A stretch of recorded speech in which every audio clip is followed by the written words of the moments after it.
যাই হোক, বাকিরা আশা করি ভালো শুনতে পাচ্ছেন। আর যাদের হ্যাঁ স্যার, ভালোই শোনা যাচ্ছে। অসুবিধা হচ্ছে তারা একটু লেফট করে গিয়ে আবার জয়েন করুন। আশা করি আবার ভালো শুনতে পাবেন। তো আমাদের কিছু প্রশ্ন এসছে গ্রুপে, একটু সেগুলো দেখে নিয়ে তারপরে আমরা করব। আহ এই যা সে কোশ্চেন কোথায় গেল?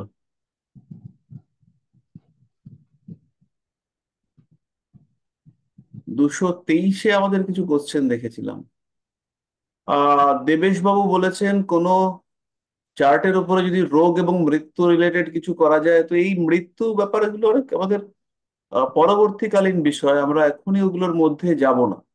আরেকটু আমরা পরে করব। ও, 225 নম্বর ব্যাচে দেবমাল্য বাবু প্রশ্ন করেছেন। তো 225 নম্বর ব্যাচ তো আমাদের এখনো ঠিকঠাক ভাবে ক্লাসই আমাদের শুরু হয়নি। যাই হোক, কোন গ্রহ বিপদ নক্ষত্রে থাকলে তার স্টোন দেওয়া যায় কি না? গ্রহ বিপদ নক্ষত্রে থাকলে স্টোন দেওয়া যায়। তো সেই ক্ষেত্রে দেখে নিতে হবে যে সেই গ্রহ যে তত্ত্বে রয়েছে। যেমন ধরুন, মঙ্গল কারোর বিপদ নক্ষত্রে রয়েছে কিন্তু কর্কট রাশিতে। তো যদি এরকম অবস্থা থাকে যে কর্কটে মঙ্গল রয়েছে বিপদ নক্ষত্রে, এবং সিচুয়েশন এমনই যে আপনাকে পাওয়ার দিতে হবে, তাহলে সেই ক্ষেত্রে আপনি কর্কটকেও পাওয়ার দেবেন। কর্কটকে মানে হচ্ছে কি, জল তত্ত্বটা যাতে কোনোভাবে ডিস্টার্বড না হয় তার চেষ্টা করবেন। যে দান বলছো সেটা কতদিন দিতে হবে আর পরিমাণ কত? দান দেওয়ার আগে কি কোনো তিথি দেখতে হবে? না, এইখানে দান দেওয়ার আগে কোনো তিথি দেখতে হবে না। কিছু কিছু স্পেসিফিক তিথিতে দান আলাদা মর্যাদা পায়, বাট ইন জেনারেল দানের জন্য কোনো তিথি দেখার দরকার নেই। আহ যে দান আমরা করছি সেটা পরিমাণ সাধ্যমতো, ভক্তি আনলিমিটেড, পরিমাণ সাধ্যমতো। আহ সব কটা দান করতে হবে না, যেটা সম্ভব হবে আপনি সেটা দান করবেন। আর ষষ্ঠপতি সপ্তমপতি, ষষ্ঠপতি সপ্তমপতি একসাথে ভালো ঘরে অবস্থান করে ভালো নক্ষত্রে, তাহলে ম্যারিড লাইফে প্রবলেম হবে না। হওয়ার কথা নয়। যদি ষষ্ঠপতি সপ্তমপতি একসাথে ভালো ঘরে অবস্থান করে, সেই ক্ষেত্রে ম্যারিড লাইফে প্রবলেম হওয়ার কথা নয়। রবি চন্দ্র ক্ষেত্রে, রবি চন্দ্র ক্ষেত্রে কি ফল দেবে? প্রশ্ন পরিষ্কার নয়। রবি কর্কট রাশিতে থাকলে শ্রাবণ মাস খুব খারাপ ফল দেওয়া দেয় না, ভালোই ফল দেয়। কম্বাস্ট প্ল্যানেট কি ফল দেয়? এরকম এগুলো পুরো প্রশ্নের কোনো মানে মাথামুন্ডবিহীন প্রশ্ন। কোন রাশি, আদৌ কম্বাসন কতটা হয়েছে, কোন লগ্ন, পুরো জন্মকুণ্ডলী ছাড়া বোঝা যাবে না। জেনারেলি কম্বাস্টেড প্ল্যানেটের উপরে রবির ইম্প্যাক্ট দেখতে পাওয়া যায়। মানে রবির একটা প্রভাব কম্বাস্টেড প্ল্যানেটের উপরে আমরা দেখতে পাই। 8 নম্বর লর্ড 8 নম্বর ঘরে থাকলে কি ফল দেবে? সে 8 নম্বর ঘরের অধিপতি অন্য হাউসের লর্ড, সেই ক্ষেত্রে হাউস কি ফল দেবে? তো অষ্টমপতি অষ্টমে থাকলে অবশ্যই শুভ ফল দেবে। সেই ক্ষেত্রে জাতক দীর্ঘায়ু হবে, এবং জাতকের মধ্যে জ্যোতিষ তন্ত্র ইত্যাদি সম্পর্কে জ্ঞান লাভ করবার আগ্রহ বাড়বে। তারই সঙ্গে সঙ্গে কিছু ক্রিয়েটিভিটি বাড়তে দেখতে পাওয়া যাবে।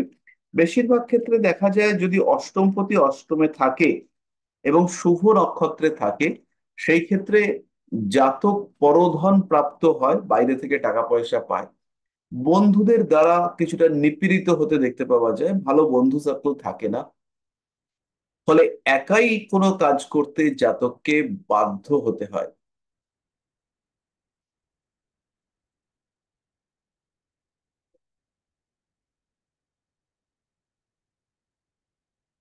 মন্ত্রগুলোর স্পেলিং বলে দিলে সুবিধা হতো। উম মন্ত্রগুলো আমি ভাবছি লিখে দিলে পরে ব্যাপারটা ইজি হবে। তো আমি লিখেই করিয়ে দেবো মন্ত্রগুলো, লিখে পাঠিয়ে দেবো। তো ইতিমধ্যে আমাদের একজন সহশিক্ষার্থী, তার আমাদের এখানে আসার কথা ছিল, এসে তার নোট টোট গুলো কপি করে আপনাদের গ্রুপে দেওয়ার কথা ছিল। তা তিনি আর কি কোনো বিশেষ কারণে বা আহ, এসে উঠতে পারেননি। পরে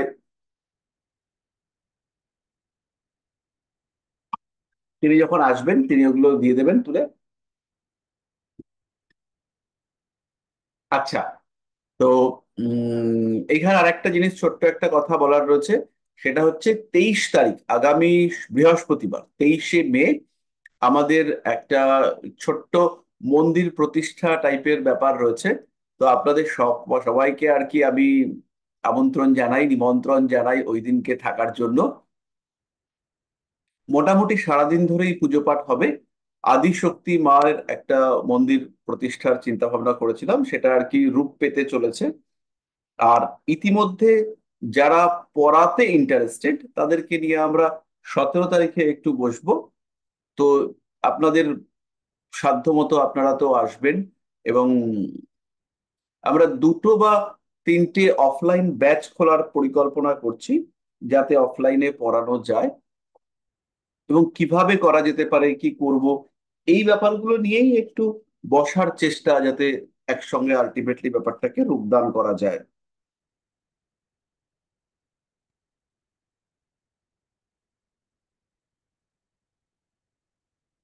যাই হোক, আমরা আমাদের পড়াশুনো একটু শুরু করার পরিকল্পনা করি।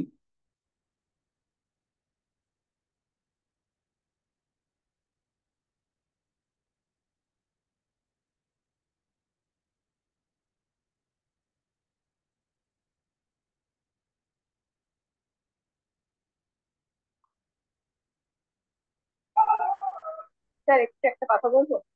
হ্যাঁ, নিশ্চয়ই বলুন। বলছি 23 তারিখ সকালে কখন থেকে পুজো শুরু হবে স্যার? এবার এইটা ঠিক পরিষ্কার নয়, মনে হয় 11টা থেকে শুরু হবে। ঠিক আছে, মানে আমরা যাবো স্যার, হ্যাঁ, প্রীতি নিশ্চয়ই নিয়েই যাবো। নিশ্চয়ই, অবশ্যই। মানে থাকবো সকাল থেকে। সবাই আসবে, তাহলে তো খুব ভালো লাগবে। হ্যাঁ স্যার, পুজোটা পুরো থাকবো। একদম একদম, নিশ্চয়ই। আর যাই হোক, তো আমরা শুরু করি। আমাদের যেটা হওয়ার কথা ছিল সেটা হচ্ছে পঞ্চাঙ্গ। পঞ্চাঙ্গ মানে হচ্ছে পঞ্জিকা। পঞ্জিকা মানে 5টা পার্ট। 5টা পার্টের মধ্যে রয়েছে তিথি, বার, নক্ষত্র, যোগ আর করণ। তো এই তিথি, বার, নক্ষত্র, যোগ আর করণ, এই ব্যাপারগুলো আমি আপনাদেরকে একটু ডিটেলে বলবো। প্রথমে চলে আসি তিথি। তিথি হচ্ছে সূর্য আর চন্দ্রের যে ডিগ্রি, তার বিয়োগফল। মানে হচ্ছে গিয়ে সূর্য থেকে চন্দ্রের যে দূরত্ব, সেই দূরত্বটার নাম হচ্ছে তিথি। মোট 30টা তিথি আমরা পাই, পূর্ণিমা, অমাবস্যা আর এদিকে 14 14 28টা, তাহলে 30টা তিথি। প্রত্যেকটা তিথি তাহলে মোট 360 ডিগ্রি পথ। তাহলে প্রত্যেকটা তিথির যে স্পেস, সেই স্পেস যেটা, সেটা হচ্ছে 12 ডিগ্রি করে। তো 12 ডিগ্রি তিথির স্পেস হলে পরে রবি আর চন্দ্রের যে গ্যাপ, সেটা যখন 12 ডিগ্রি, তখন সেটা হচ্ছে একটা একটা করে তিথি হয়। যখন এই গ্যাপটা 0 ডিগ্রি, তখন তাকে আমরা বলবো অমাবস্যা। অর্থাৎ রবি এবং চন্দ্র একসঙ্গে থাকবে, তার নাম হচ্ছে অমাবস্যা। আর তারপরে আস্তে আস্তে তিথি বাড়তে থাকবে, তিথি বেড়ে পূর্ণিমার দিকে যাবে। এবং যখন পূর্ণিমা হবে, তখন রবি এবং চন্দ্রের মধ্যে ডিফারেন্স হবে 180 ডিগ্রি। অর্থাৎ এরা একে অপরের বিপরীত দিকে থাকবে। এবার একটা জিনিস খেয়াল রাখতে হবে, যে পূর্ণিমা হওয়ার একটু আমি ছবি এঁকে দেখাই আপনাদেরকে, তাহলে সুবিধা হবে। উম, উম, উম, উম, উম, উম, উম।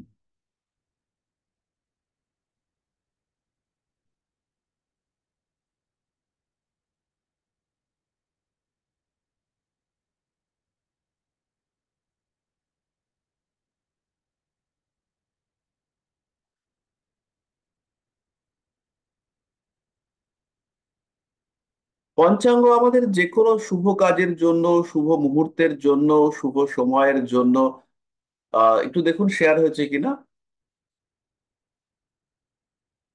হয়েছে স্যার।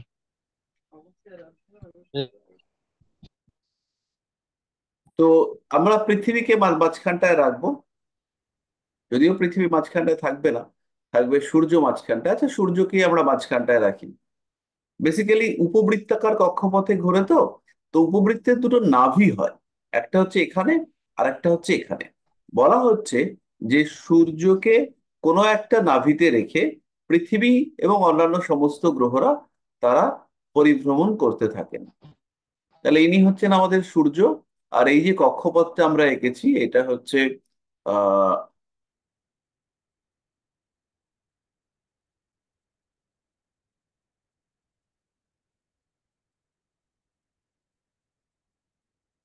পৃথিবীর বড় কক্ষটা, আর পৃথিবীর চারদিকে চাঁদ ঘুরছে তার এই রাস্তায়।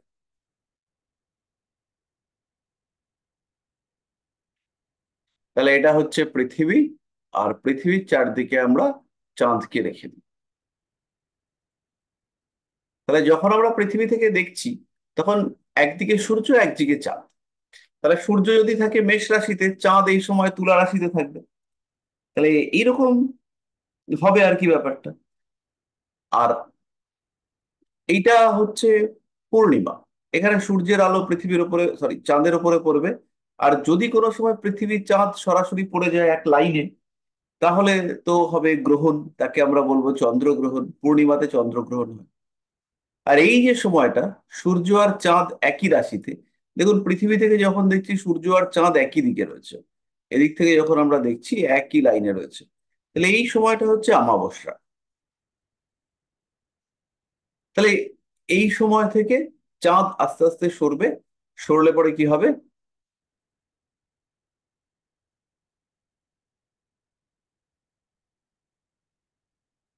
এবার আমি পৃথিবীর ভূকেন্দ্রিক একটা ছবি আঁকি, পৃথিবীকে মধ্যিখানে রেখে।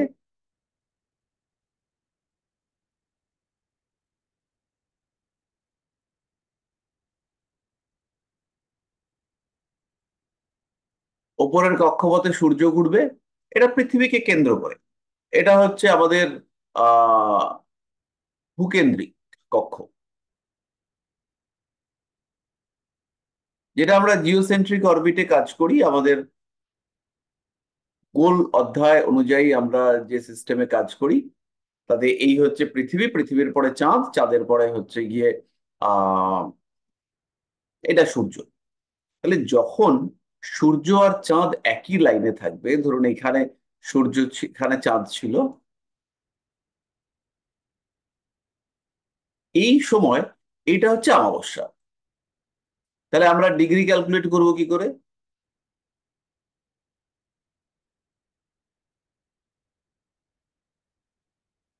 তাহলে এইখান থেকে এই হচ্ছে অমাবস্যা। এবার এখান থেকে সূর্য একটুখানি সরলো, চাঁদ কিন্তু ততক্ষণে অনেকটা সরে গেছে। তাহলে এই যে ডিগ্রি ডিফারেন্স হলো, তাহলে চাঁদ এদিকে যাচ্ছে, চাঁদ এদিকে যাচ্ছে দ্রুত, সূর্য এদিকে যাচ্ছে একটু কম দ্রুত। চাঁদ 2.5 দিনে, প্রায় সোয়া 2 দিনে 30 ডিগ্রি চলে যাচ্ছে, আর সেই সোয়া 2 দিনে সূর্য যাচ্ছে সোয়া 2 ডিগ্রি। তাহলে এই যে গ্যাপটা তৈরি হচ্ছে, এই গ্যাপটা যখন 12 ডিগ্রি হবে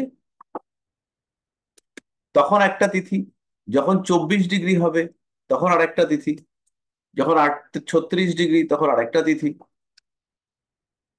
তারপরে 48, এরকম করতে করতে নামতে থাকবে।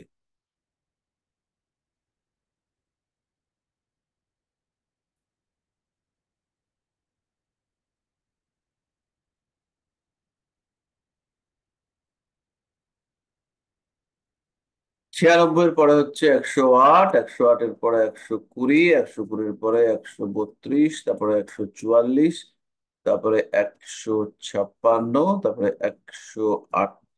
168, আর লাস্ট হচ্ছে 180।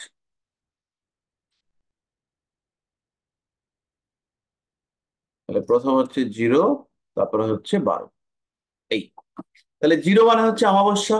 তারপরে এখানে হচ্ছে প্রতিপদ, তারপরে দ্বিতীয়া, তৃতীয়া, চতুর্থী, পঞ্চমী, ষষ্ঠী, সপ্তমী, অষ্টমী, নবমী, দশমী, একাদশী, দ্বাদশী, ত্রয়োদশী, চতুর্দশী, আবার 180-তে এসে পূর্ণিমা।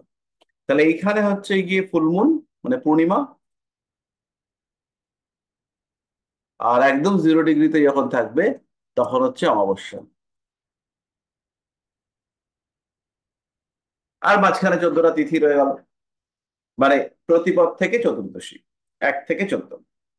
তাহলে আবার উল্টো দিকটাও সেম, 180-র পরে 192, তারপরে 200, 4, এইভাবে হচ্ছে গিয়ে আর কি বাড়তে বাড়তে বাড়তে বাড়তে গিয়ে আবার 14টার পরে তখন গিয়ে দেখতে পাওয়া যাবে যে একসাথে যুক্ত হয়েছে। তাহলে পূর্ণিমা অমাবস্যা এই ব্যাপারটা বুঝলাম। এবার আমাদেরকে জানতে হবে এই ব্যাপারটা আমাদের উপরে কিভাবে প্রভাব বিস্তার করে। প্রথম হচ্ছে অমাবস্যা। রবি এবং চন্দ্র একত্রে, রবি চন্দ্র একত্রে থাকার ফলে জাতকের মধ্যে জন্মাবে ইগো প্রবলেম, একা হয়ে যাওয়ার টেন্ডেন্সি তৈরি হতে দেখতে পাওয়া যাবে।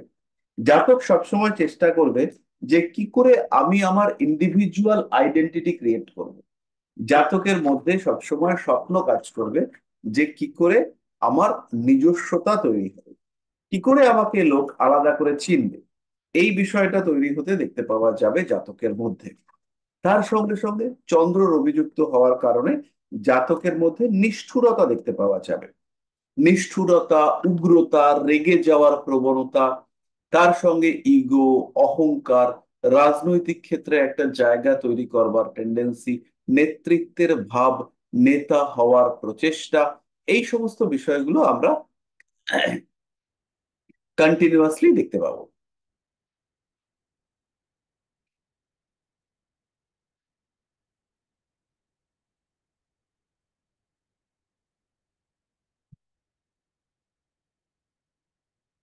তারপরে এখান থেকে আস্তে আস্তে বাড়বে ডিগ্রি।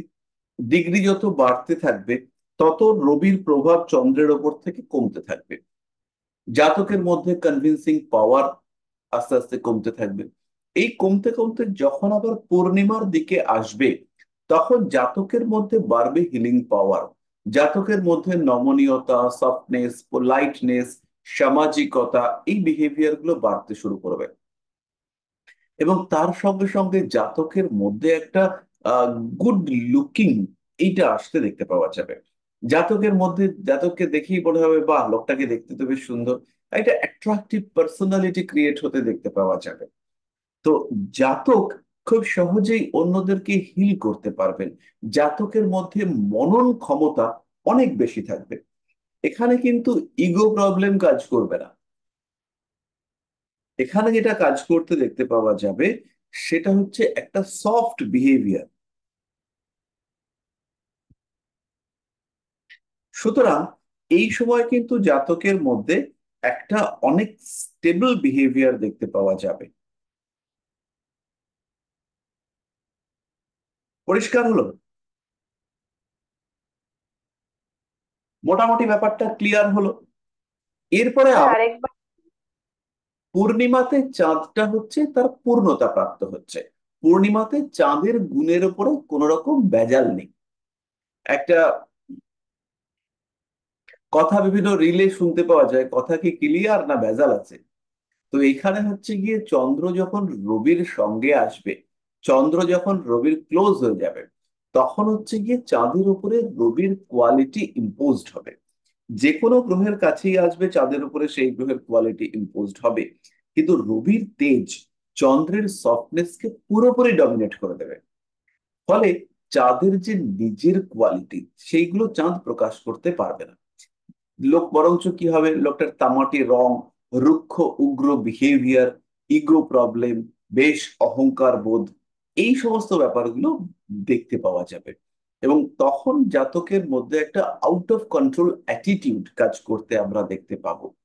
তো এগুলো সবই জাতকের জন্য ক্ষতিকারক, এগুলো সবই জাতককে সমস্যায় ফেলবে।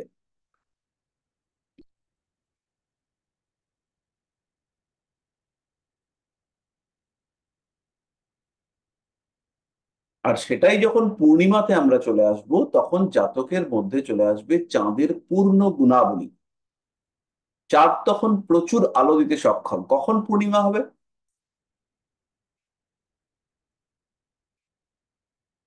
মোটামুটি সূর্যের উল্টো দিকে চাঁদ থাকবে। এবার পূর্ণিমা হচ্ছে, এবার কিন্তু চাঁদের স্ট্রেংথ অনেক বেশি। কিন্তু একটা জিনিস খেয়াল রাখতে হবে, এই যে পূর্ণিমার চাঁদ আর পূর্ণিমার 3 দিন আগের চাঁদ, এখানে কিন্তু ডিফারেন্স অনেকটা। কেন ডিফারেন্স অনেকটা? এই সময় এই পূর্ণিমার চাঁদ, ধরে নিচ্ছি আমি একটু রাশিগুলোকে যদি আঁকি, তো এটা ধরছি আমি কর্কট রাশি, তারপরে সিংহ রাশি, তারপরে কন্যা রাশি। কন্যা রাশিতে পূর্ণিমা পড়েছে। তাহলে এই যে, আর এইখানে সূর্য আছে মীন রাশিতে, সূর্য এখানে মীন রাশিতে আছে। আমি একটু লিখে দিই মীন রাশি, আর এখানে পূর্ণিমা হবে কন্যা রাশিতে। তাহলে কন্যা রাশিতে যখন পূর্ণিমা হবে, সূর্য আর চাঁদ উল্টো দিকে থাকলে পূর্ণিমা হয়। এখানেও চাঁদের উপরে আলো রয়েছে, এইখানেও কিন্তু সূর্যের আলো চাঁদের উপরে পড়েছে, এইখানেও সূর্যের আলো চাঁদের উপরে পড়েছে, এই যে সূর্যের আলো সোজা চাঁদের উপরে এখানে পড়েছে। কিন্তু এইখানে সূর্যের পূর্ণ দৃষ্টি চাঁদের উপরে পড়েনি। এখানে কি হয়েছে, এখানে পার্শিয়ালি দৃষ্টি পড়েছে, এখানে আংশিক দৃষ্টি বলা যেতে পারে। কিন্তু এইখানে যখন রয়েছে, এখানে কিন্তু সূর্যের পূর্ণ দৃষ্টি চাঁদের উপরে পড়েছে। এই যে সূর্যের পূর্ণ দৃষ্টি চাঁদের উপরে পড়লো, এইখানে কিন্তু জাতকের মধ্যে প্রতিষ্ঠিত, প্রকাশিত, উদ্ভাসিত নিজের ক্যারেক্টারিস্টিক্স কে ওপেন করবার ক্ষমতা, এই সমস্ত জিনিস প্রকাশিত, প্রকটিত হতে দেখতে পাওয়া যাবে। সুতরাং এই জায়গাটা কিন্তু অনেক স্ট্রং হয়ে গেল, অনেক বেশি বলবান হয়ে গেল, যখন চাঁদ সূর্যের ঠিক উল্টো দিকে পূর্ণিমায় রয়েছে। তাই পূর্ণিমা তিথি অন্যান্য তিথির থেকে অনেক বেশি বলবান। কারণ কি? কারণ এই সময় চাঁদ পুরোপুরি মুক্ত, সূর্যের প্রভাব মুক্ত, এবং সূর্যের পূর্ণ আলোকে সেই চাঁদ উদ্ভাসিত। ফলে এই সময় সূর্যের যে এফিসিয়েন্সি, যেটা আপনাদের একটা জাতকের মনের জোর, মনের শক্তি, এখানে মনের জোর বলবো না, মনের শক্তি বলবো। ধরুন আপনি একজন জাতকের কাছে আপনি দেখাতে এসেছেন, জাতক অ্যাস্ট্রোলজার আপনাকে দেখলো, দেখে বললো কি ব্যবসায় সব গেল তো, এখন শেষ সময় আমার কাছে এসছো। এই যে বলে দেওয়ার ক্ষমতা, মনন ক্ষমতা, চিন্তন ক্ষমতা, অবচেতন মনের শক্তিকে পরিপূর্ণরূপে প্রকাশিত করবার ক্ষমতা, এইটা এইটা কিন্তু তৈরি হবে পূর্ণিমা তিথিতে। এইটা কিন্তু অন্য কোনো তিথিতে পাওয়া যাবে না। অমাবস্যার চন্দ্র প্রচন্ড বলবান, সেই জাতকের মধ্যে অত্যন্ত শক্তি রয়েছে, মানসিক শক্তি চরম লেভেলে রয়েছে। কেন রয়েছে? কারণ চন্দ্র আর সূর্য একই রাশিতে রয়েছে।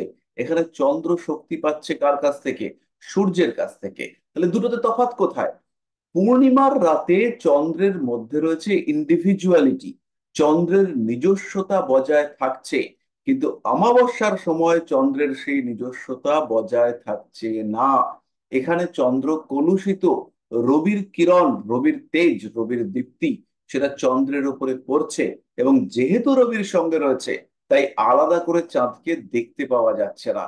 এখানে চন্দ্রের যে নিজের কোয়ালিটি, সেগুলো চাপা পড়ে গেছে, ডমিনেটেড হয়ে গেছে। এখানে ইগো, অহংকার, এও একজন গুরু হতে পারে, এর মধ্যেও রয়েছে হিলিং পাওয়ার, এর মধ্যেও রয়েছে প্রচন্ড শক্তি। কিন্তু এর মধ্যে যে অহংকার রয়েছে, সেই অহংকার এর জন্য সমস্যা ডেকে নিয়ে আসবে। সেই অহংকারের কারণে এই যোগ অশান্তি, অস্বস্তিতে ভুগবে। তাহলে পরিষ্কার হলো?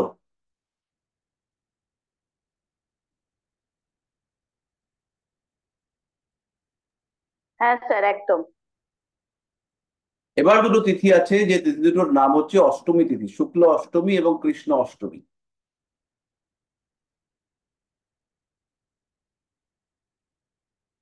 এই তিথি দুটোর স্পেশালিটি কি? এই সময় চাঁদ সূর্যের সঙ্গে কেন্দ্রে অবস্থান করবে, মানে চন্দ্র থেকে সূর্যের যে ডিস্টেন্স থাকবে সেটা হচ্ছে 90 ডিগ্রি থাকবে, কেন্দ্রে অবস্থান করবে। চন্দ্র এবং সূর্য পরস্পর কেন্দ্রে অবস্থান করবার কারণে এরা দুজন দুজনের স্টেবিলিটি ফ্যাক্টর ক্রিয়েট করবে। অর্থাৎ ইগো এবং ভালো মানসিকতা, এই দুটোর মধ্যে একটা ব্যালেন্সড সিচুয়েশন ক্রিয়েট করবে চন্দ্র এবং সূর্য দুইজনে মিলে। ফলে এই সিচুয়েশন কিন্তু অনেকটাই ভালো, অনেকটাই বলবান। ফলে যখন শুক্ল অষ্টমী কিংবা কৃষ্ণ অষ্টমী তিথি দেখতে পাওয়া যাবে, সেই সময় কিন্তু চাঁদ সূর্য এরা কেন্দ্রে থাকার কারণে এদের বলবত্তা অনেকটা বাড়তে দেখতে পাওয়া যাবে।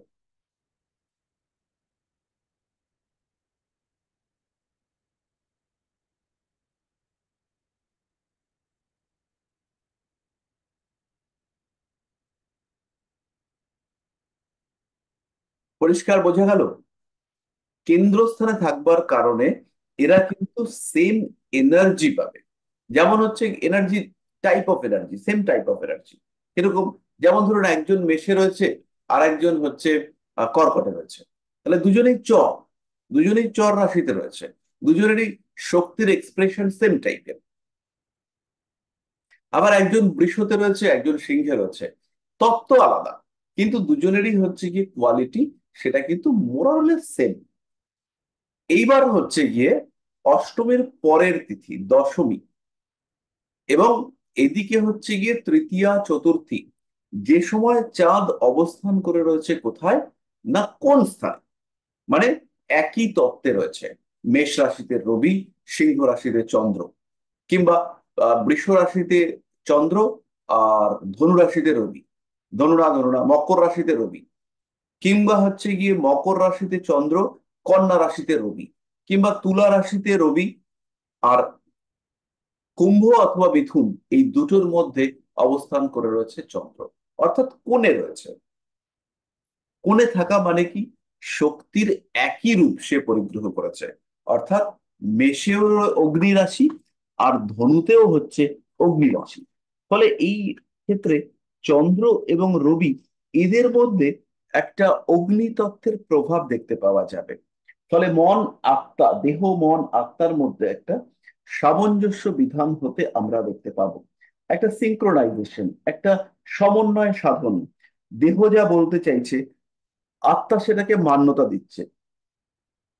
আবার আত্মা যেটাকে মান্যতা দিচ্ছে, সেই আত্মার মান্যতার জায়গা, সেইখানে মন সেই ব্যাপারটাকে মেনে নিচ্ছে।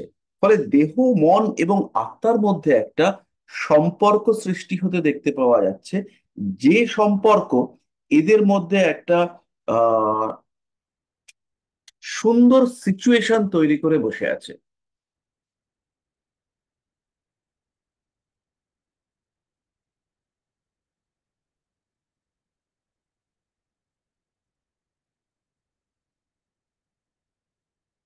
পরিষ্কার হলো? এবং মন, আত্মা, রবি হচ্ছে আত্মা, চন্দ্র হচ্ছে মন, এদের মধ্যে একটা সমন্বয় সাধন হয়েছে, এবং এই জাতক জেনারেলি খুব দ্রুত হ্যাপি হতে পারবে। তাহলে মোটামুটি ব্যাপারটা বুঝতে পারা গেল। আর বাকি তিথিগুলো নর্মাল, খুব একটা বিরাট পরিবর্ধন সেরকম নেই।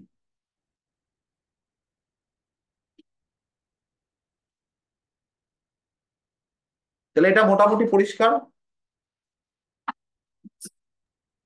হ্যাঁ স্যার। স্যার প্রশ্ন করা যাবে? হ্যাঁ, নিশ্চয়ই। স্যার বলছি, এইখানে 0 ডিগ্রিতে অমাবস্যা আর 180 ডিগ্রিতে পূর্ণিমা, ঠিক আছে, তাহলে 0 ডিগ্রিতে সময়ের পার্থক্য তো 0 হবে, হ্যাঁ। তাহলে এটা কি করে হয়?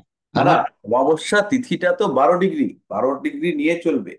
পুরো একটা তিথির স্প্যান হচ্ছে 12 ডিগ্রি। তাহলে জিরোর আগে 6 ডিগ্রি, জিরোর পরে 6 ডিগ্রি, এরকম একটা স্প্যান ধরতে হবে। পড়েছি। একটা তিথি আচ্ছা মানে আচ্ছা হচ্ছে আচ্ছা। 12 ডিগ্রি। রবি আর চন্দ্রের যে স্পেস বা যে গ্যাপ, সেটা হচ্ছে 12 ডিগ্রি। এবার কোন মুহূর্তে 12 ডিগ্রি। অমাবস্যা হচ্ছে, অমাবস্যা তিথিটা শুরু হচ্ছে, আর কোন সময় অমাবস্যা তিথিটা স্টপ হচ্ছে, এই দুটো স্প্যানটা হচ্ছে 12 ডিগ্রি। ঠিক ঠিক। এই এই তাহলে অবস্থার মধ্যে যখন ঘোর অমাবস্যা যখন পড়বে, তখন হ্যাঁ হচ্ছে রবিচন্দ্র 0 ডিগ্রিতে থাকবে। একটা ওয়ার্ড আপনারা শুনেছেন না, যে ঘোর অমাবস্যা। হ্যাঁ হ্যাঁ। ঘোর মানে হচ্ছে প্রকৃত, পারফেক্ট। আচ্ছা, তার মানে প্লাস মাইনাস 6 ডিগ্রি। অ্যাপ্রক্সিমেটলি সবসময় এটা 6 ডিগ্রি হবে না। আচ্ছা আচ্ছা।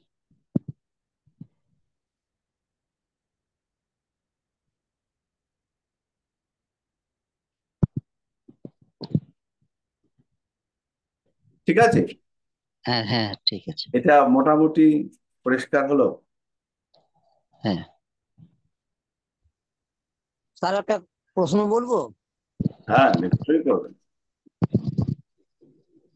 তার মানে, মানে ধরে নেওয়া যেতে পারে যে রবির ষষ্ঠে বা ষষ্ঠে বা সপ্তমে বা পঞ্চমে যদি চন্দ্র থাকে, সেক্ষেত্রে চন্দ্র অনেকটাই বলবান।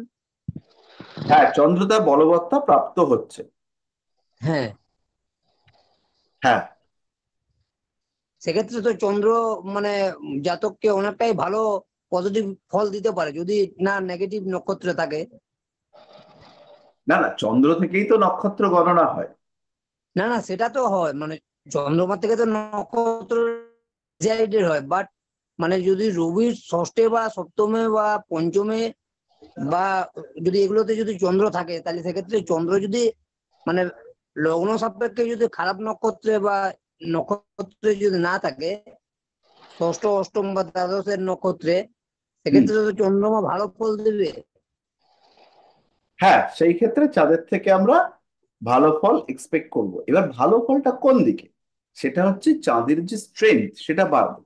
ফলে হচ্ছে গিয়ে মানসিক একটা জোর, সেইটা বাড়তে দেখতে পাওয়া যাবে। হ্যাঁ, ঠিক আছে। ঠিক আছে। স্যার, অষ্টমী তিথির যে বললেন, এটা যখন অমাবস্যা হবে বা মানে শুক্লপক্ষ বা কৃষ্ণপক্ষ, এই দুটো পক্ষের বৈশিষ্ট্য তো আলাদা হয়ে যাবে। হুম। বৈশিষ্ট্য অবশ্যই আলাদা হবে।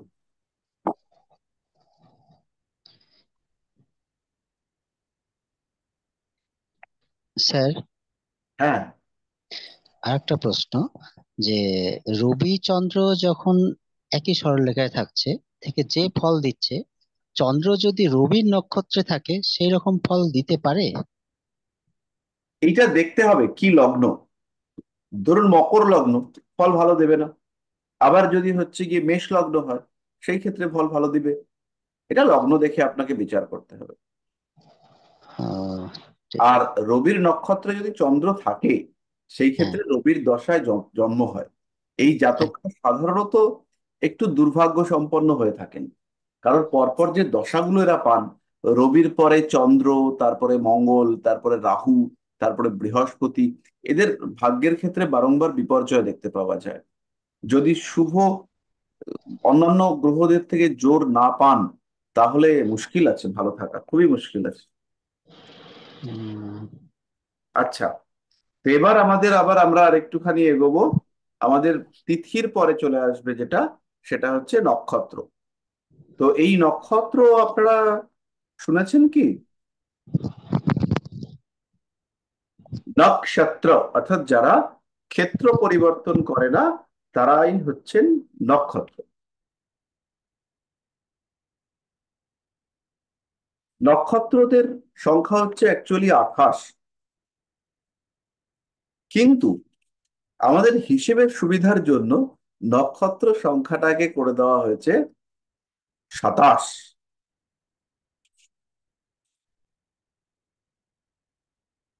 এই যে 27টা নক্ষত্র, আপনারা কি মোটামুটি এই 27টা নক্ষত্রের নাম মুখস্থ করেছেন?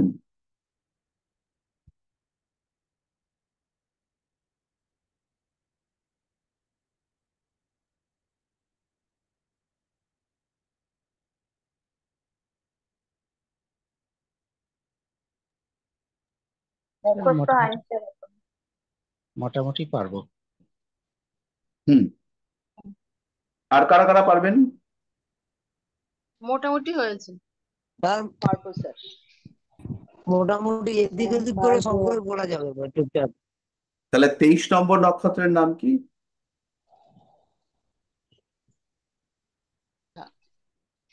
ধনিষ্ঠা। ধনিষ্ঠা। উত্তর ধনিষ্ঠা। ফাল্গুনী। আচ্ছা, আপনাদের কাছে খাতা রয়েছে কি? যদি খাতা থাকে তো ভালো, যদি খাতা না থাকে তাহলে একটু পরবর্তীকালে ভিডিও দেখে লিখে নিতে হবে। তো আমাদের এই তিথিগুলোকে 5টা ভাগে ভাগ করা হয়েছে। তার মধ্যে রয়েছে নন্দা, ভদ্রা, জয়া, রিক্তা আর পূর্ণা। তাহলে কি কি বললাম? নন্দা, ভদ্রা, জয়া, রিক্তা আর পূর্ণা। প্রত্যেকটা মান, এই সরি, প্রত্যেকটা নামের আলাদা অর্থ আছে। নন্দা মানে হচ্ছে বেশ আনন্দ সানন্দ, আহ সাফিসিয়েন্ট রয়েছে, সমৃদ্ধ। ভদ্রা মানে পোলাইট, ওয়েল বিহেভড, এবং তার সঙ্গে এডুকেশন, এটাও রাখতে হবে। জয়া, যে হচ্ছে কিছুটা ডমিনেটিং, স্ট্রং, স্ট্রেংথ রয়েছে, বিজয়, লড়াই, এগুলো একটু পছন্দ যার। রিক্তা মানে হচ্ছে একক, ইন্ডিভিজুয়াল, একটু অন্যদের থেকে ডিটাচড হয়ে যাওয়ার টেন্ডেন্সি। আর পূর্ণা মানে হচ্ছে যারা এফিশিয়েন্ট, সাফিসিয়েন্ট, যাদের মধ্যে সব আছে, যারা হ্যাপি, যাদের টাকা পয়সাও আছে, সমস্ত মিলেমিশে গুছিয়ে নিয়েছে। তাহলে এর মধ্যে নন্দা তিথিতে পড়ছে, আপনারা একটু লিখে নিতে পারেন, প্রতিপদ, ষষ্ঠী, একাদশী। প্রতিপদ, ষষ্ঠী আর একাদশী, এরা নন্দা তিথিতে পড়ছে।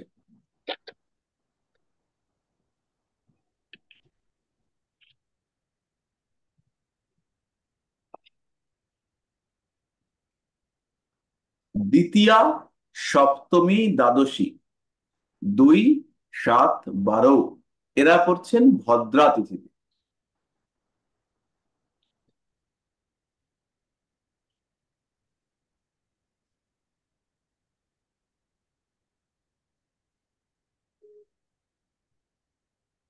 তৃতীয়া, অষ্টমী, ত্রয়োদশী, তৃতীয়া, অষ্টমী, ত্রয়োদশী, এরা পড়ছেন জয়া তিথিতে। চতুর্থী, নবমী আর চতুর্দশী, চতুর্থী, নবমী আর চতুর্দশী, এরা পড়ছেন রিক্তা তিথিতে। স্যার আরেকবার বলুন।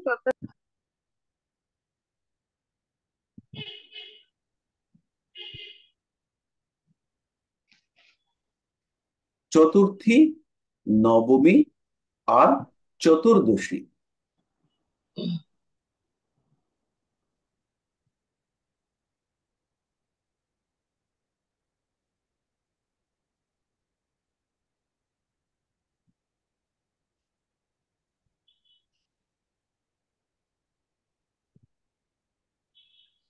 হয়েছে? হ্যাঁ স্যার। তাহলে আরেকবার বলি, প্রতিপদ, ষষ্ঠী, একাদশী, এরা হচ্ছেন নন্দা। দ্বিতীয়া, সপ্তমী, দ্বাদশী, এরা হলেন ভদ্রা। তৃতীয়া, অষ্টমী, ত্রয়োদশী, এরা হচ্ছেন জয়া। চতুর্থী,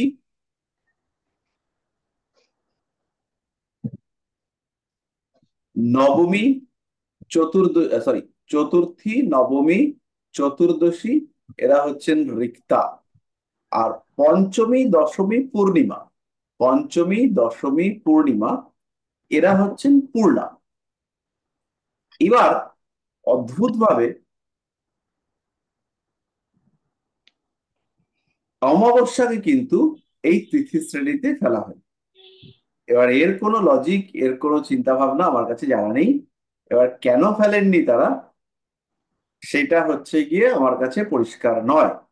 কিছু কিছু মত অনুসারে অমাবস্যাকে পূর্ণা তিথিতে ফেলা হয়েছে, যেমন পূর্ণিমাকে পূর্ণাতে ফেলা হয়েছে, ঠিক তেমন ভাবেই অমাবস্যাকেও পূর্ণাতেই ফেলা হয়েছে।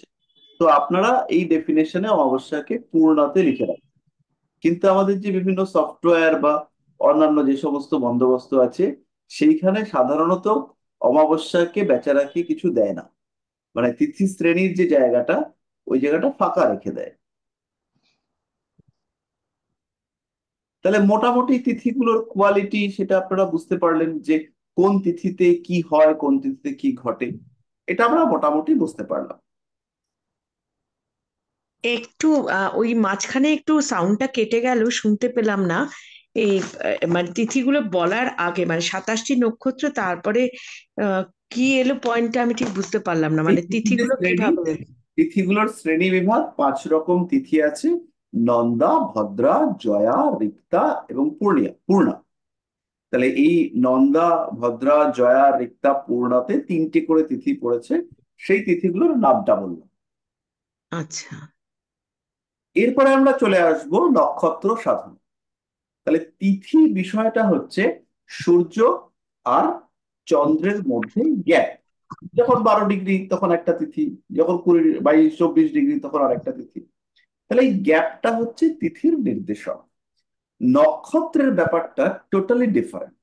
নক্ষত্র হচ্ছে পুরো আকাশের যে 360 ডিগ্রি জায়গা, পুরো আকাশটার যে 360 ডিগ্রি স্পেস, সেই স্পেসকে 27টা ভাগ করে দেওয়া হচ্ছে। তাহলে প্রত্যেকটা ভাগ পেয়েছে 13 ডিগ্রি 20 মিনিট করে, এবং এই প্রত্যেকটা ভাগের নাম দেওয়া হয়েছে একটা করে নক্ষত্র। এই নক্ষত্রগুলো শুরু হয়েছে অশ্বিনী, বরণী, কৃতিকা, রোহিণী, মৃগশীর্ষা, আর্দ্রা, পুনর্বসু, পুষ্যা, অশ্লেষা, এইরকম সিকোয়েন্সে রয়েছে। পরপর যদি আমরা অশ্বিনী থেকে হিসেব করি, তাহলে অশ্বিনী, ভরণী, কৃতিকা, এটা প্রথমটা কেতুর নক্ষত্র, তারপরে একটা শুক্রের নক্ষত্র, তারপরে রবির নক্ষত্র, তারপরে চন্দ্রের নক্ষত্র, তারপরে মঙ্গল, তারপরে রাহু, তারপরে বৃহস্পতি, শনি, এবং শেষে রয়েছে বুধ। তাহলে কেতু, শুক্র, রবি, চন্দ্র, মঙ্গল, রাহু, বৃহস্পতি, শনি এবং বুধ, এই সিকোয়েন্সে এই নক্ষত্রগুলো রয়েছে। এবং এই সিকোয়েন্সেই আমাদের বিংশোত্তরী দশা পরপর আমরা দেখতে পাই। অন্যান্য যে কোনো দশা, যেগুলো নাক্ষত্রিক দশা, তাদের ক্ষেত্রে এই সিকোয়েন্সটা বজায় থাকে। জেনারেলি এরা এই সিকোয়েন্সটাকে বাদ দিয়ে দেন। আর সমস্ত দশাই মোটামুটি এই প্রসেসে, কোনো কোনো ক্ষেত্রে দশার সময়কাল চেঞ্জ হয়, বিভিন্ন মানুষের ক্ষেত্রে বিভিন্ন দশা অ্যাপ্লিকেবল হয়। তো সেইগুলো আমাদের ভাবনা চিন্তা করবার কোনো দরকার নেই। আর এছাড়া তিথি স্বামী রয়েছে, কোন তিথিকে কোন দেবতা কন্ট্রোল করেন সেই অনুযায়ী তিথির কিছু ক্যারেক্টারিস্টিক দেখতে পাওয়া যায়। যেমন একটা বলি, সেটা হচ্ছে গিয়ে চতুর্থী তিথি। চতুর্থী তিথিকে রুল করেন তিনি হচ্ছেন গণেশজি। ফলে চতুর্থী তিথিতে যাদের জন্ম, তারা পড়াশোনার প্রতি তাদের একটা আগ্রহ, পড়াশোনার প্রতি তাদের একটা আসক্তি দেখতে পাওয়া যায়। ঠিক এইভাবে দশমী তিথিকে কন্ট্রোল করেন যম। ফলে দশমী তিথিতে যারা জন্মগ্রহণ করেন, তাদের মধ্যে কার্মিক হওয়ার টেন্ডেন্সি দেখতে পাওয়া যায়, কর্মপ্রবণ। তো এনিওয়ে, আমরা যেটা পড়ছিলাম সেটা হচ্ছে নক্ষত্র। চন্দ্র যে সময় যে নক্ষত্রের মধ্য দিয়ে যাবে, সেই নক্ষত্রে জাতকের জন্ম হয়েছে ধরে নিতে হবে। অর্থাৎ যদি কারোর জন্ম এখনই হয়, এই মুহূর্তে যদি কারোর জন্ম হয়, তাহলে সেই ক্ষেত্রে তার জন্ম তিথি যেটা হবে, আমি আবার একটু শেয়ার করে দিই।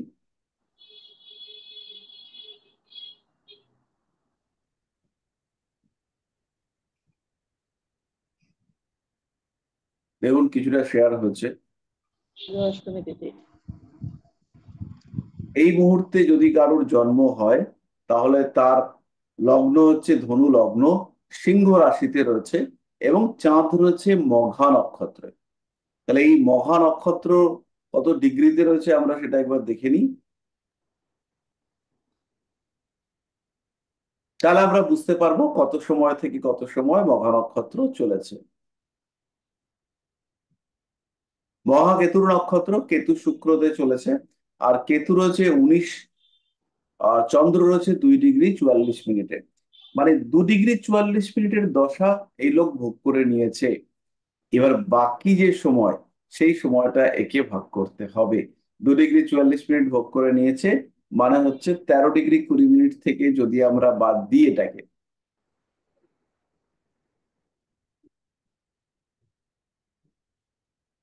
তাহলে 13 degree 40 minute, sorry 13 degree 20 minute থেকে যদি বাদ দিই 13.20,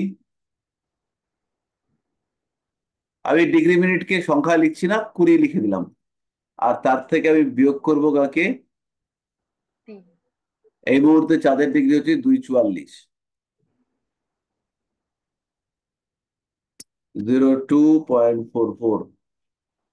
তাহলে 20 থেকে তো 44-কে বাদ দিতে পারবো না, 60 যোগ করে নিতে হবে। তাহলে বিয়োগফল কত হবে?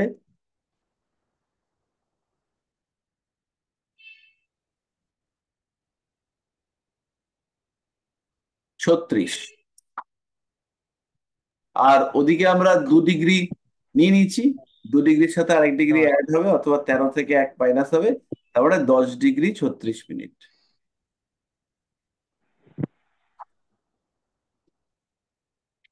আপনারা বিয়োগটা মোটামুটি বুঝতে পারলেন তো? তাহলে চন্দ্রকে এখনো 10 ডিগ্রি 36 মিনিট অতিক্রম করতে হবে। তাহলে টোটাল 13 ডিগ্রি 20 মিনিট যদি হয়, 13 ডিগ্রি 20 মিনিট মানে হচ্ছে 6 তেরো 78, টোটাল 780 আর 20 মানে 800 মিনিট। 800 মিনিট, এই 800 মিনিট অতিক্রম করবার জন্য শুক্রের 20 বছর দশা পড়বে।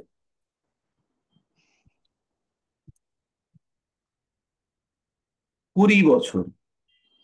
20 বছরকে যদি আমরা আহ ইয়ে করে দিই, মাসে কনভার্ট করে নিই, 20 × 12, তাহলে এটা কেতু 240 মাস। কেতু কেতু কেতু দশা হচ্ছে 7 বছর।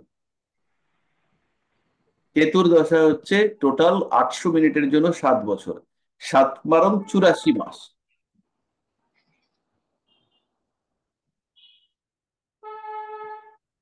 তাহলে 84 মাস কেতুর দশা 800 মিনিটের জন্য। আর আমি এখানে কত মিনিট পাচ্ছি? আমি এখানে পাচ্ছি 60 × 10 মানে 636 মিনিট। তাহলে 636 মিনিটের জন্য কতক্ষণ, এটা আমাদেরকে একটু ঐকিক নিয়ম করে বার করতে হবে। তাহলে 84 ভাগ 800,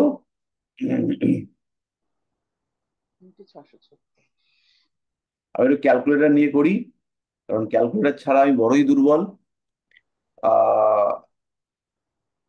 84 তাকে আমি ভাগ করব 800 দিয়ে, ইকুয়ালস টু হচ্ছে ইন্টু 636, মানে হচ্ছে 66 মাস। মানে এই ভদ্রলোককে 5 বছর 6 মাস প্রায় কেতুর দশা ভোগ করতে হবে।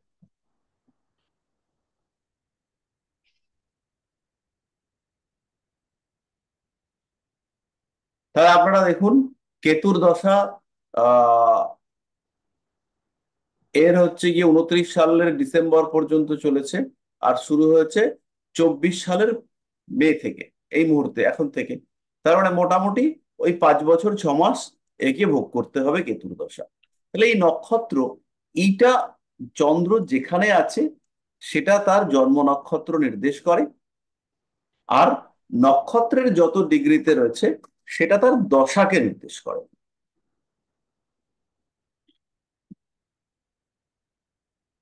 কতটা তার ভুক্ত দশা আর কতটা তার ভোগ্য দশা।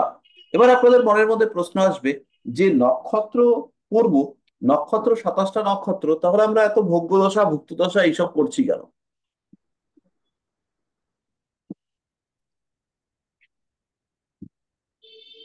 জন্মকালীন দশা ট্রানজিশনকে ইন্ডিকেট করে, যে আপনি এর আগের জন্মে কোন দশাতে মৃত্যুবরণ করেছেন, বা কোন দশা বা কি অবস্থায় আপনি মারা গিয়েছেন, কি লেভেলের কর্মা আপনার ক্ষেত্রে এই নতুন জন্মে ট্রান্সমিট হয়েছে, এই সমস্ত বিষয়গুলো, অর্থাৎ আপনি আলটিমেটলি জীবন কেমন কাটাবেন, সেইটা নির্দেশ করে দেয় কে? এই বর্তমান বা জন্মকালীন দশা এবং ভোগ্য দশা। তার মানে এই লোকটার কেতুর, কথা নয়, মাইক্রোফোন অফ। তাহলে এই লোকটার কেতুর দশাতে হচ্ছে মৃত্যু হয়েছিল বলে আমরা এক্সপেক্ট করতে পারি, এবং যে অন্তর্দশা বা দশার যে অংশ আগে জন্মে উনি ভোগ করেছেন, তারপর থেকে এই জন্মের দশা শুরু হয়েছে, এটা ভাবা যেতে পারে। এটা বিভিন্ন লোক তাদের পুনর্জন্ম তত্ত্বে এই সমস্ত বলেছেন। তো সেইগুলো হচ্ছে গিয়ে ধরা যেতে পারে, আমরা নিশ্চিন্তে ধরে নিতে পারি যে। আচ্ছা, কারোর একজনের মাইক্রোফোন অন আছে, মাইক্রোফোনটা অফ করতে হবে। পারিবারিক কথা আমরা শুনতে পাচ্ছি। তো তাহলে আমাদের নক্ষত্র হচ্ছে 27টা, সেই নক্ষত্র, চন্দ্র যে নক্ষত্রের ওপরে রয়েছে সেটাই হচ্ছে তার জন্ম নক্ষত্র। এরপরে হচ্ছে যোগ। যোগ হচ্ছে দুরকম, আনন্দাদি যোগ আর হচ্ছে বিষকুম্ভাদি যোগ। তো সূর্য সিদ্ধান্ত যোগ হিসেবে আমরা এই বিষকুম্ভাদি যোগটাকেই বলি, যেটা হচ্ছে গিয়ে সূর্য এবং চন্দ্রের অ্যাডিটিভ ভ্যালুর উপরে ডিপেন্ড করে। অর্থাৎ এদের যে যোগফল, সূর্যের যে ডিগ্রি আর চন্দ্রের যে ডিগ্রি, সেই ডিগ্রির যে যোগফল, সেই যোগফলকে ডিভাইড করে, 12 দিয়ে ডিভাইড করে যোগের ক্যালকুলেশন করা হয়। তো আমরা এখানে শুধুমাত্র যোগগুলোর নামটাই জানবো।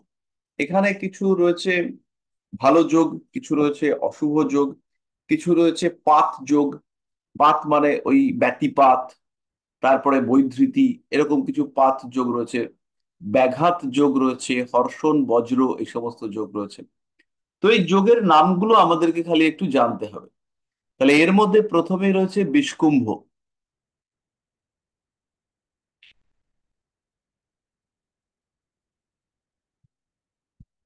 বিষকুম্ভের পরে রয়েছে প্রীতি, আয়ুষ্মান, সৌভাগ্য, শোভন, অতিগণ্ড, সুকর্মা, ধৃতি, শূল, গণ্ড।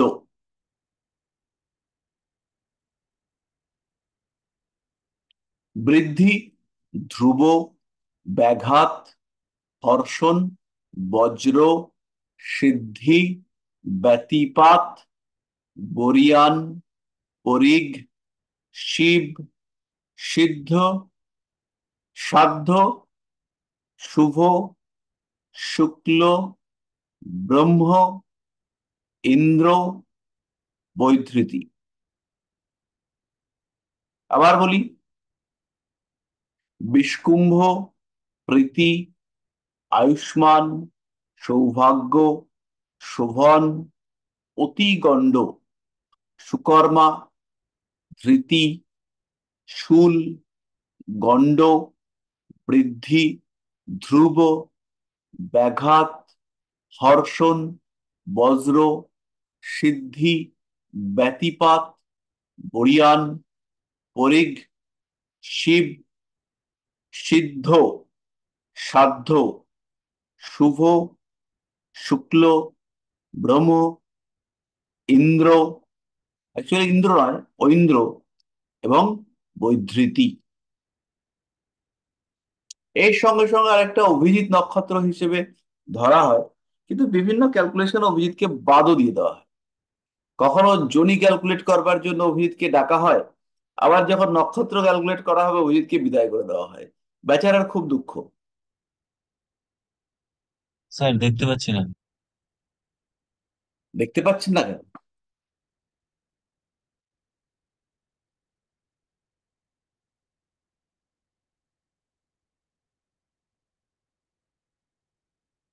তাহলে 27টা যোগের আমরা নাম জানলাম।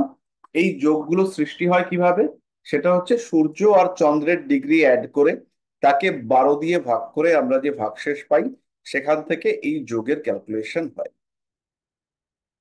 যাই হোক, এরপরে আমাদের রয়েছে করণ। করণ হচ্ছে তিথির অর্ধেক, সেটা হচ্ছে করণ। তাহলে তিথি কটা আপনারা একটুখানি মনে করে দেখুন, কটা তিথি একটু বললে ভালো লাগতো। মোট তিথি কটা?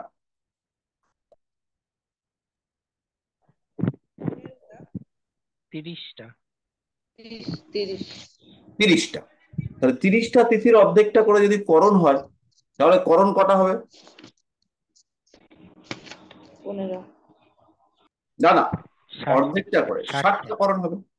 কিন্তু অ্যাকচুয়ালি করণের সংখ্যা হচ্ছে 11টা। করণের সংখ্যা হচ্ছে 11টা। এর মধ্যে কি কি রয়েছে? এর মধ্যে রয়েছে 4টে স্থির করণ, আর বাকি 7টা হচ্ছে চর করণ। তাহলে মোট 11টা করণ। এই চর করণ গুলো বারবার ঘুরে ঘুরে আসে, আর যেগুলো হচ্ছে স্থির করণ ওইগুলো স্থির থাকে, ওগুলো নট নরঞ্চরণ। অমাবস্যার 1 করণ আগে থেকে অমাবস্যার 1 করণ পরে পর্যন্ত চারটে করণ আমরা পাই। তার মধ্যে রয়েছে শকুনি, তার মধ্যে রয়েছে চতুষ্পদ, নাগ আর কিংস্তুঘ্ন। সব দুষ্ট দুষ্ট করণ রয়েছে। কি শকুনি মানে ইন্ডিকেট করে ষড়যন্ত্র, স্ট্রেস, ডিপ্রেশন, হতাশা। চতুষ্পদ মানে হচ্ছে গিয়ে ডমিনেশন বাই আদার্স, অন্য লোকেরা আপনাকে ডমিনেট করবার চেষ্টা করছে। নাগ সেটা হচ্ছে সর্প, অবশ্যই আপনারা বুঝতে পারছেন, নাগকরণ। এটা অমাবস্যা তিথির শেষ অর্ধেক, চতুর্দশী, শুক্ল না, কৃষ্ণ চতুর্দশী থেকে শুরু হয় এই চারটে করণ। কৃষ্ণ চতুর্দশীর শেষ ভাগ হচ্ছে শকুনি, তারপরে অমাবস্যার প্রথম অর্ধেক যেটা, সেটা চতুষ্পদ, অমাবস্যার শেষ অর্ধেক, কারণ তিথির অর্ধেক মানে একটা করে করণ, অমাবস্যার শেষ অর্ধেক সেটা হচ্ছে নাগকরণ। আর প্রতিপদের প্রথম করণ সেটা হচ্ছে কিংস্তুঘ্নকরণ।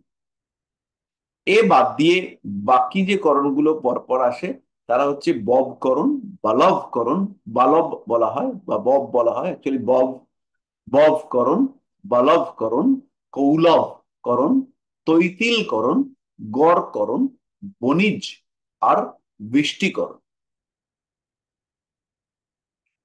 আরেকবার বলি, এরা পরপর আসবে: বব, বালব, কৌলব, তৈতিল, গড় আর বণিজ।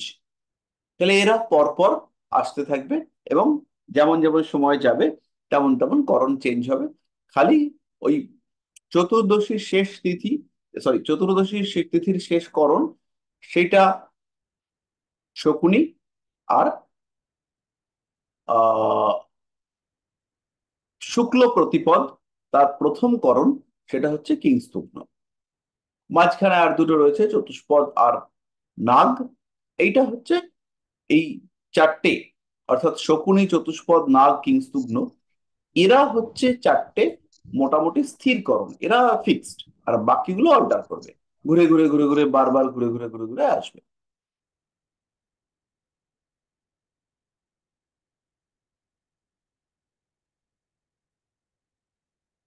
তাহলে করণ ব্যাপারটা মোটামুটি বোঝা গেল। এবার এই করণগুলোর মধ্যে কিছু কিছু করণ রয়েছে তারা ভীষণই ভালো রেজাল্ট দিয়ে থাকে, যেমন ববকরণ, কৌলবকরণ, তৈতিলকরণ। এরা ভালো ফল দিয়ে থাকে, এরা জীবনে উন্নতি এনে দেয়, পরিশ্রমী করে তোলে জাতক বা জাতিকাকে, জীবনের অগ্রগতি দ্রুত হয়। এদের যে দেবতা, সেই দেবতাগুলোকে বুঝলেই আপনারা মোটামুটি এই করণের কোয়ালিটি গুলোকে বুঝতে পারবেন।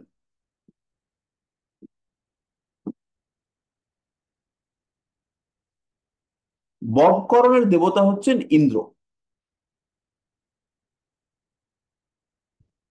বালবকরণের দেবতা তিনি হচ্ছেন প্রজাপতি। কৌলবকরণের দেবতা মিত্র, কারো কারোর মতে কৌলবকরণের দেবতা সূর্য। তৈতিলকরণের দেবতা হলেন অর্যমা। তারপরে গড়করণ, তার দেবতা পৃথ্বী, অবশ্যই রেসপন্সিবল হবে। বণিজকরণ, তার দেবতা লক্ষ্মী। ফলে বণিজকরণে যাদের জন্ম তাদের অর্থভাগ্য ভালো করা খুব কষ্ট হয় না। আর তারপরে হচ্ছে বৃষ্টি, ভদ্রা প্রকৃতির করণ, খুব সফট, মোটামুটি ইন্টেলিজেন্ট প্রকৃতির। বেশ কিছুদিন পরে ধীরে ধীরে নিজের চরিত্রকে বা চরিত্র, স্বভাব, চিন্তা ভাবনাকে এরা প্রচার করার চিন্তা করেন, কিন্তু ততদিন পর্যন্ত বা তারপরে পর্যন্ত এরা শান্ত প্রকৃতি বজায় রাখতে পছন্দ করেন।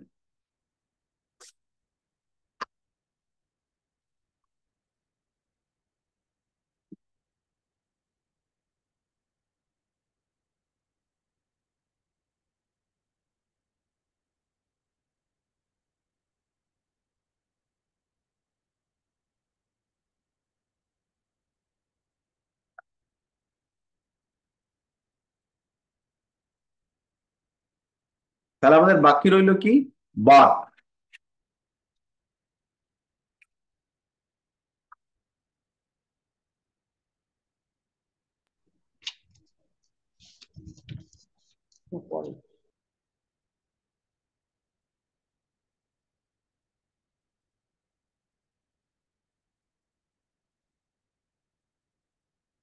বার বাকি রইলো, আর কোনটা বাকি রইলো? তিথি যোগ করণ বার আর নক্ষত্র।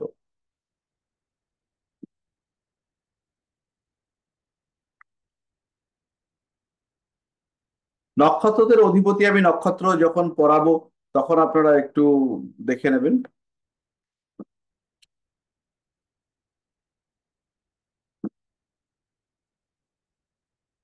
বার সাধনের ক্ষেত্রে আমরা যে পরপর বারগুলোকে বলি, এখানে একটা অদ্ভুত জটিলতা রয়েছে।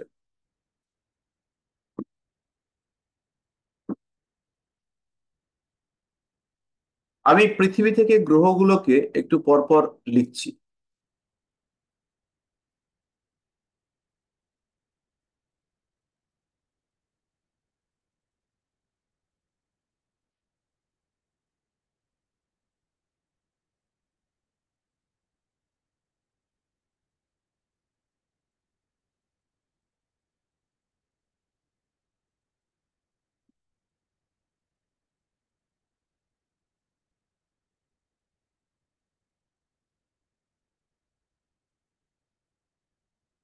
পৃথিবীর উপরে রয়েছে চাঁদ,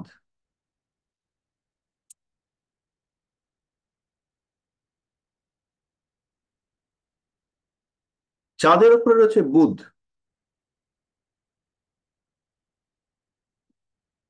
তারপরে রয়েছে তার উপরে শুক্র, শুক্রের পরে রয়েছে সান, তারপরে রয়েছে মার্স, তারপরে রয়েছে গুরু, আর তার উপরে রয়েছে শনি।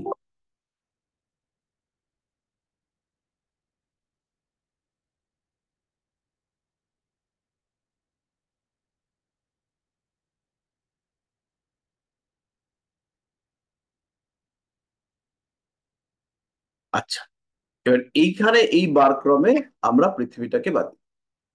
তাহলে এবার দেখুন এইরকম ভাবে গ্রহগুলো সাজানো রয়েছে। মানে আমাদের পৃথিবী থেকে যদি আমরা দেখি তাহলে যে সিকোয়েন্সটা দেখতে পাবো সেই সিকোয়েন্সটা খানিকটা এরকম। তাহলে এবার বারক্রম হচ্ছে প্রত্যেক বারের পরে তার চতুর্থ গ্রহের বার আসবে। তাহলে আমরা শনিবার থেকে শুরু করি, শনিবার উপরে আছে, তাহলে শনিবারের পরে তার চতুর্থ গ্রহের বার। শনি থেকে 4 নম্বর গ্রহ কি আছে দেখুন,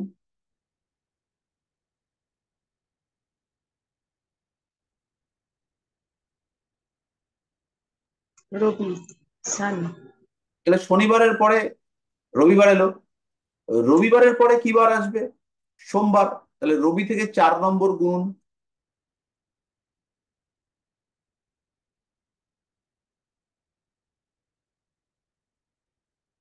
1 2 3 4 চন্দ্রবার। চন্দ্রবার মানে অবশ্যই আমরা জানি সোম মানে হচ্ছে চন্দ্র, সোমবার। 1 2 3 4 আমাদের 5 মুন্ডে, মুন্ডে। সোমবারের পরে আবার 4 নম্বর, 1 2 3 4 মঙ্গলবার। মঙ্গলবারের পরে 4 নম্বর, মঙ্গল, 1 2 3 4 বুধবার। বুধবারের পরে আবার 4 নম্বর, বুধের পরে 1 1 2 3 4 গুরুবার মানে বৃহস্পতিবার।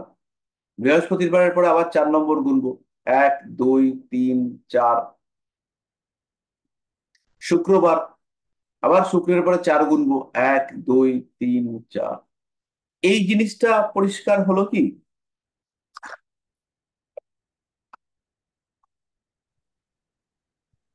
স্যার চারটাই কেন গুনছি স্যার? চতুর্থ দিনটাকে পরের বারটা হবে, যে কোনো বার তার চতুর্থ গ্রহের বার হচ্ছে পরের বারটা। হুম, আচ্ছা, ঠিক আছে।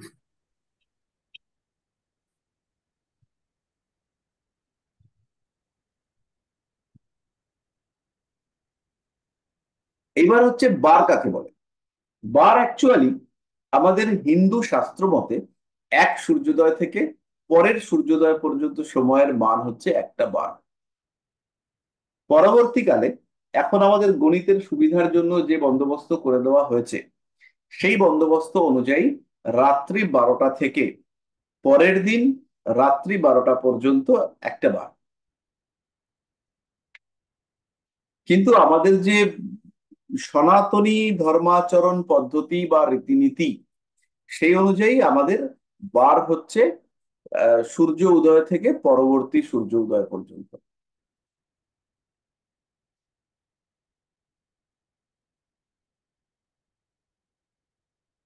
তাহলে বার কাকে বলে আমরা মোটামুটি বুঝতে পারলাম, এবং বার ক্রম যেটা, সেটা আমরা মোটামুটি কষ্ট মষ্ট করে বুঝে গেলাম।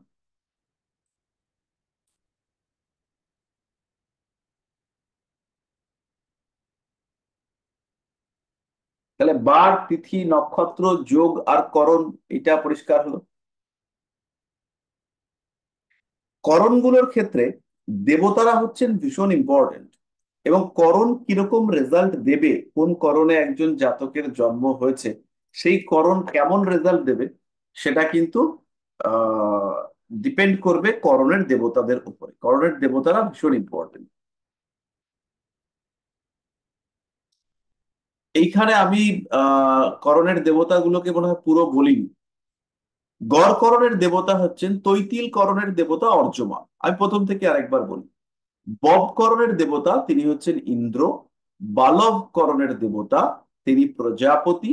কৌলবের দেবতা মিত্র অথবা সূর্য। তৈতিল করণের দেবতা তিনি হচ্ছেন অর্যমা।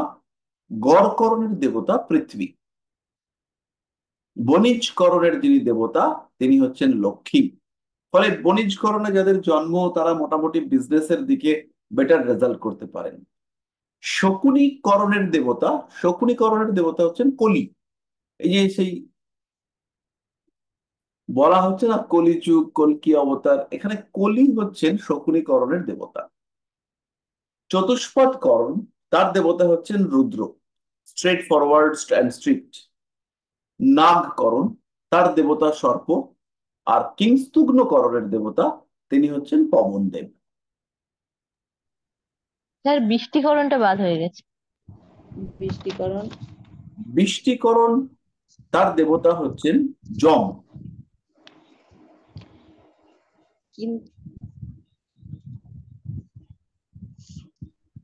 কিন্তু উচ্চারণটা কেমন হবে? কিংতুগ্ন নয়, কিংস্তুগ্ন। কিংস্তুগ্ন, কিন্তুগ্ন নয়।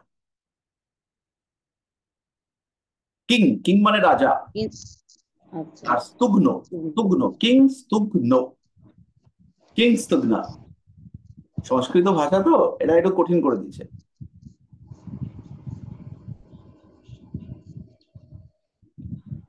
কিংস্টনের দেবতা কে স্যার? কিংস্তুগ্ন করণের দেবতা হচ্ছেন পবন।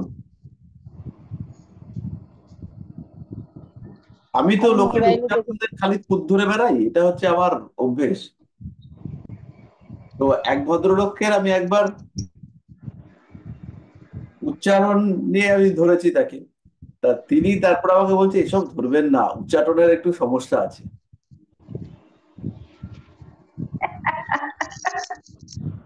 তো তিনি আমাকে বলেছিলেন এসব ধরবেন না, উচ্চারণের একটু সমস্যা আছে। তো তিনি একটা বইতে কিন্তুগ্নই রয়েছে। আর বলছি মোবাইলে শুনেছিলাম ববকর্ণের মালিক হচ্ছে রবি, বালবকর্ণের মালিক হচ্ছে বুধ, বণিজকর্ণের মালিক হচ্ছে শুক্র, বৃষ্টিকর্ণের মালিক হচ্ছে শনি। এগুলো কি? এরা হচ্ছে গ্রহ অধিপতি। আচ্ছা, ঠিক আছে, কিন্তু করণের কখনোই আমরা গ্রহ অধিপতিত্ব দেখব না, কারণ গ্রহ অধিপতিত্ব আমরা বারের ক্ষেত্রে দেখব। বারের ক্ষেত্রে গ্রহ অধিপতিত্ব দেখব, কিন্তু নক্ষত্র, করণ এগুলোকে যখন আমরা দেখব, কিংবা তিথিকেও যখন আমরা দেখব, তখন কিন্তু আমরা তিথি স্বামীকে দেখব, তিথির অধিপতিকে আমরা দেখব।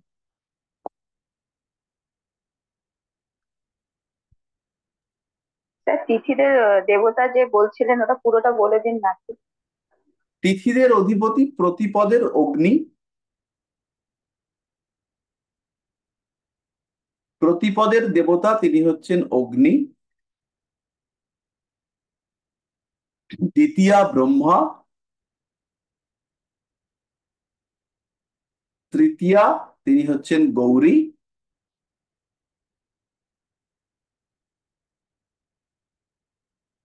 চতুর্থী গণেশ,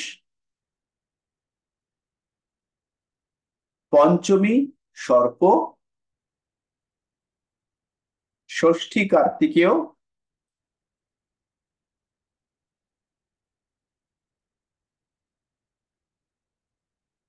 সপ্তমী রবি মানে সূর্যদেব,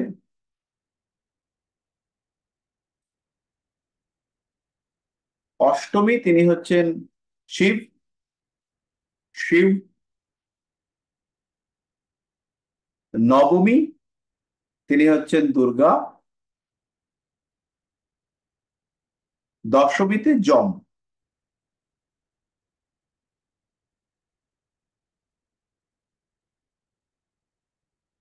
আর একাদশীতে বিশ্বদেব,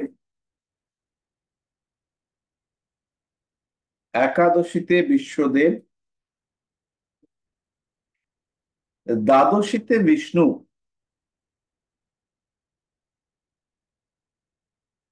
ত্রয়োদশীতে কাম,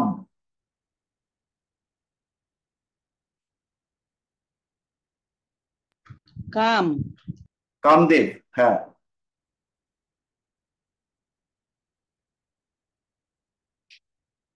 চতুর্দশীতে শিব, চতুর্দশীতে শিব,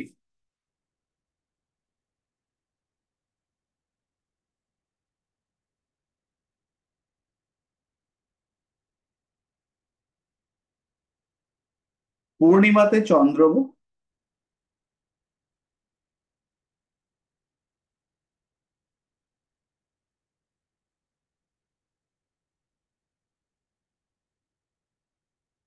আর অমাবস্যায় হচ্ছেন পিতৃ।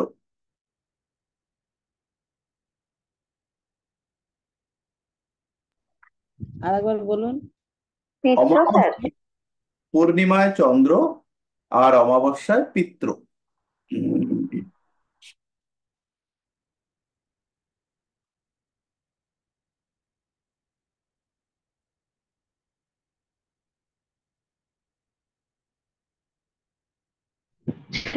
পিত্র হ্যাঁ, মানে পিত্র বলতে কি বোঝাচ্ছে এখানে? পিতৃ একজন দেবতা। ও, আর এই যে চতুর্দশীর যে শিব আর অষ্টমীর যে শিব, এদের কি রূপের কোনো তফাৎ আছে? মানে আমি এক জায়গায় শুনেছিলাম যে চতুর্দশীর শিব হচ্ছে রুদ্র রূপে আর কি। তা হতে পারে। আচ্ছা স্যার, ঠিক আছে। চতুর্দশীতেও তিনি হচ্ছেন শিব আর অষ্টমীতেও তিনি হচ্ছেন শিব। স্যার আর অষ্টমী তিথিটা সংহার নির্দেশক তিথি হিসেবে শিব হতে পারেন। এবার সত্যি কথা বলতে এত জটিল ধর্মতত্ত্ব আমার আর কি জানা নেই। আর শিব তিনি যিনি তিনি যে রুদ্র, আবার শিব তিনি হচ্ছেন গিয়ে আহ মহাদেব। তো এই সমস্ত নিয়ে না অনেক কনফিউশন আছে। যেমন ব্রহ্মা বিষ্ণু মহেশ এই তিনজনকে ধরা হয়েছে। এইখানে যে ভগবান মানে সংহারকারক শিবকে ধরা হয়েছে, সেই শিবই যে আহ ভোলে বাবা, এ নিয়ে অনেক রকম সংশয় রয়েছে। মানে এরকম প্রচুর তত্ত্ব আপনারা খুঁজে পাবেন বিভিন্ন পুরাণে, বিভিন্ন তত্ত্বে, বিভিন্ন রকম রয়েছে। আচ্ছা, এইবার এই পঞ্চাঙ্গ নিয়ে যখন আমরা একটু পড়াশুনো করছি, তখন আমাদের কয়েকটা সংস্কার একটুখানি জেনে নিতে হবে।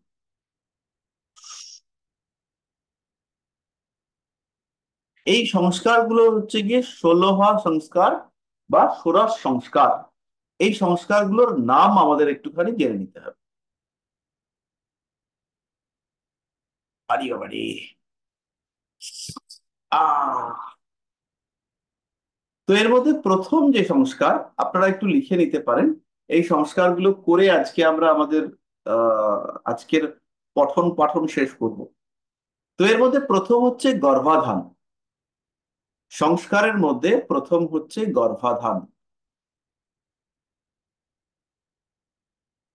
তারপরে রয়েছে পুংসবন। পুংসবন, তারপরে সীমন্তোন্নয়ন। তাহলে এই যে গর্ভাধান, পুংসবন আর সীমন্তোন্নয়ন, এই তিনটে কাজ জন্মের আগে হয়। মানে গর্ভাধানটা হচ্ছে জন্মের প্রক্রিয়া, যে বাচ্চা হবে আর কি, তার বন্দোবস্ত। আর পুংসবন, সীমন্তোন্নয়ন, এইগুলো হচ্ছে হবে গর্ভে শিশু থাকাকালীন। তারপরের ক্রিয়া হচ্ছে জাতকর্ম। ওই জন্মাবার পরে যে সমস্ত নখে নুরুন টুরুন ঠেকিয়ে দেয়, অনেক কিছু করে টরে। জাতকর্মের পরে হচ্ছে নামকরণ। এই নামকরণ শিশুর সাধারণত নক্ষত্র নাম অনুসারেই হয়। বাবা সন্তানের কানে কানে বলে দেন যে তোর নাম আজকে থেকে পাঁচু গোপাল। তো এই যে নামকরণ, এইটা হচ্ছে গিয়ে পিতা সন্তানের কানে করে দেবেন। তারপরে রয়েছে নিষ্ক্রমণ বা নিষ্ক্রামণ, যাই বলুন না কেন। তারপরের অনুষ্ঠানটার নাম হচ্ছে অন্নপ্রাশন।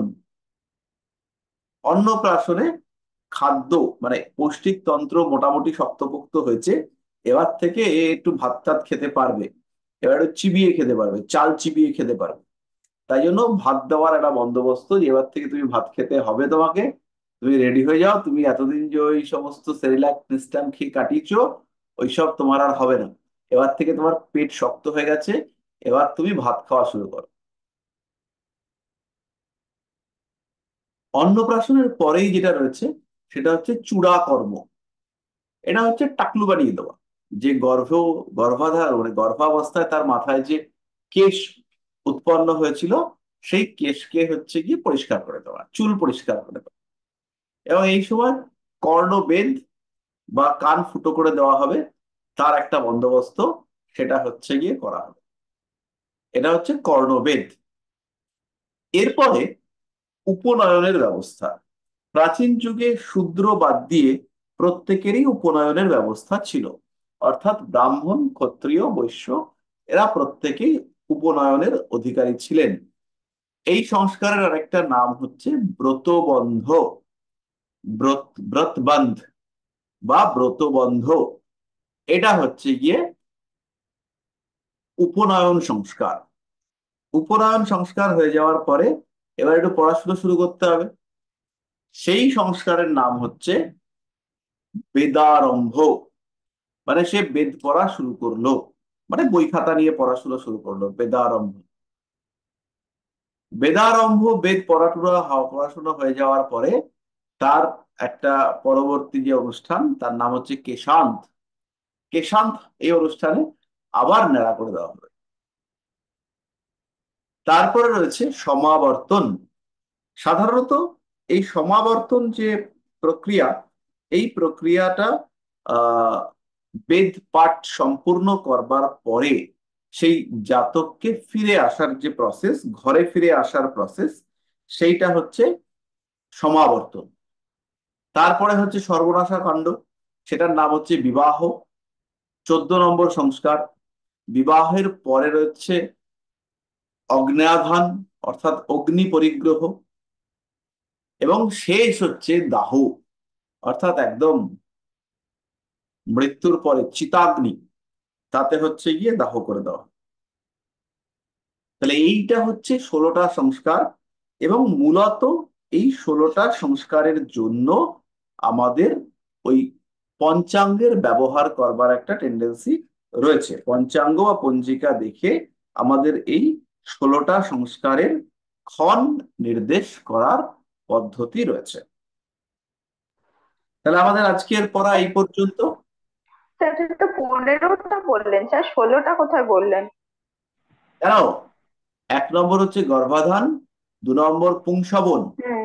3 নম্বর সীমন্তোন্নয়ন, 4 নম্বর জাতকর্ম, 5 নম্বর নামকরণ, 6 নম্বর নিষ্ক্রমণ, হ্যাঁ 7 নম্বর হচ্ছে অন্নপ্রাশন, তারপরে হ্যাঁ কর্ম, তারপরে কর্ণবেদ, হ্যাঁ।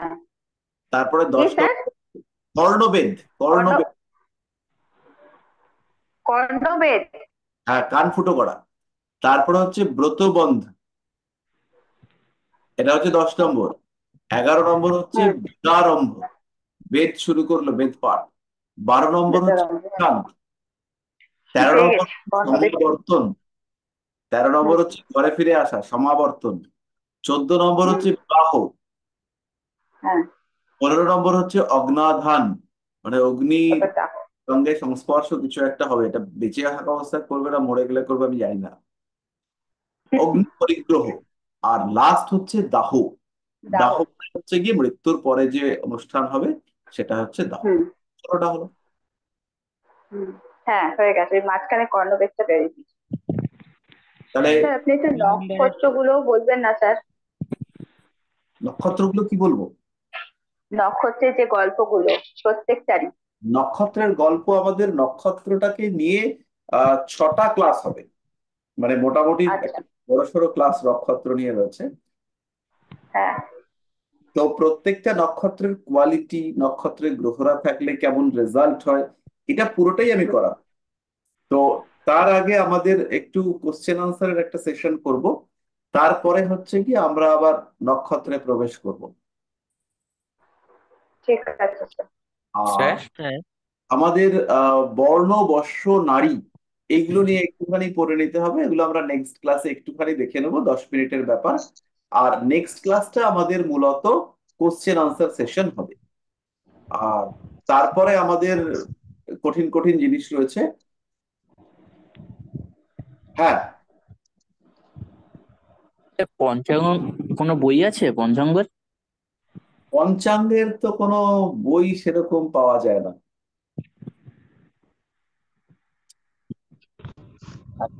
গোষ্ঠী বিচার শিক্ষা ওইটাই কিছুটা আছে। আর স্যার শুক্রবার স্যার কখন যেতে হবে? বিকেলের দিকে? শুক্রবার আমরা মোটামুটি 5টা, 5:30টায় বসবো। আচ্ছা, ঠিক আছে। ঠিক আছে। স্যার বলছে অমাবস্যার পরে, অমাবস্যা কেটে যাওয়ার পর যে প্রতিপদ হচ্ছে, ওই প্রতিপদে যদি জন্মগ্রহণ করে কি ফল দেবে?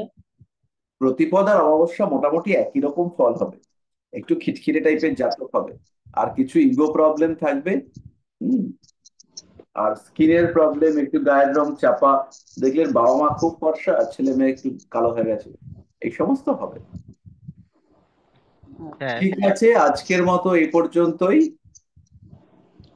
আপনাকে শুভরাত্রি ছাড়তে স্যার। চাইছে না কেউ। হ্যাঁ,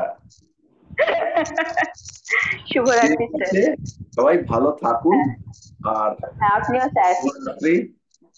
গুড নাইট ভোটে স্যার। সাবধানে স্যার।